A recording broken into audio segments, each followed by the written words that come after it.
अपने इस एपिसोड की शुरुआत एक सवाल से करते हैं।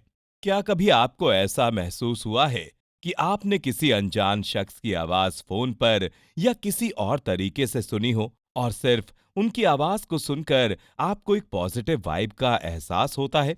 आप एक कनेक्शन सा महसूस करते हैं और इस बात से कोई फर्क नहीं पड़ता कि आपने उन्हें देखा है या नहीं, आप उन्हें जानते हैं या नहीं। अभी जो ये बात हम कर रहे हैं ना, इसे आप मैजिक ऑफ साउंड भी कह सकते हैं। इसी साउंड को हम हिंदी में ध्वनि भी कहते हैं। और आपको जानकर बेहद आश्चर्य होगा कि इस दुनिया की शुरुआत इस ध्वनि साउंड से ही होती है। वेद, पुराण, सनातन धर्म के हर एंशिएंट लिटरेचर के साथ-साथ साइंस भी इस बात को मानता है। इन सभी साउंड में भी एक बेसिक साउंड होता है, जिससे हर तरह की आवाजें बनती हैं। बल्कि इस पूरे ब्रह्मांड का निर्माण भी उसी बेसिक साउंड से हुआ है। और ये बेसिक ध्वनि कुछ और नहीं बल्कि ओम है, जिसे हम सभी अच्छी तरह से जानते हैं और इसका जाप भी करते हैं।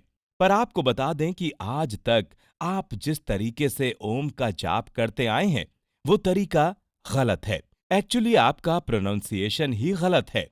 तो सही उच्चारण क्या है, ये भी आप आगे समझ जाएंगे। लेकिन फिलहाल ये समझना भी बेहद जरूरी है। किसी भी बीज मंत्र का जाप करने से ज्यादा महत्व रखता है उसके बारे में समझना। जब तक आपको किसी चीज की समझ नहीं होती, आप उसे सही ढंग से यूज नहीं कर सकते। और अगर आप ओम को समझना चाहते हैं, तो ये जर्नी भी बहुत लंबी है। इतनी लंबी कि इससे पूरे यूनिवर्स का अंत और आरंभ जुड़ा हुआ है।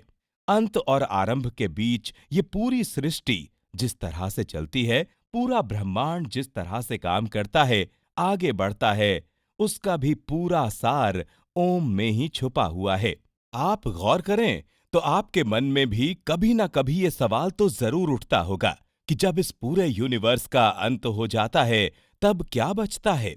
अगर आपको इसका जवाब नहीं पता, तो हम आपको बता देते हैं, इस पूरे यूनिवर्स के अंत के बाद सिर्फ वो साउंड बचता है जिसकी अपनी एक यूनिक फ्रीक्वेंसी और वाइब्रेशन है, जिससे आगे इस पूरी दुनिया में कुछ और है ही नहीं।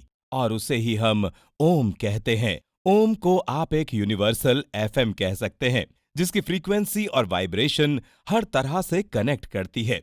यहां आपको एक बहुत ही इंटरेस्टिंग बात बताते हैं। आप अक्सर ये कहते होंगे कि गूंगे बात नहीं कर सकते, लेकिन आपको पता है, एक ऐसी आवाज है जो गूंगे भी निकाल सकते हैं। और वो आवाज कुछ और नहीं बल्कि ओम है।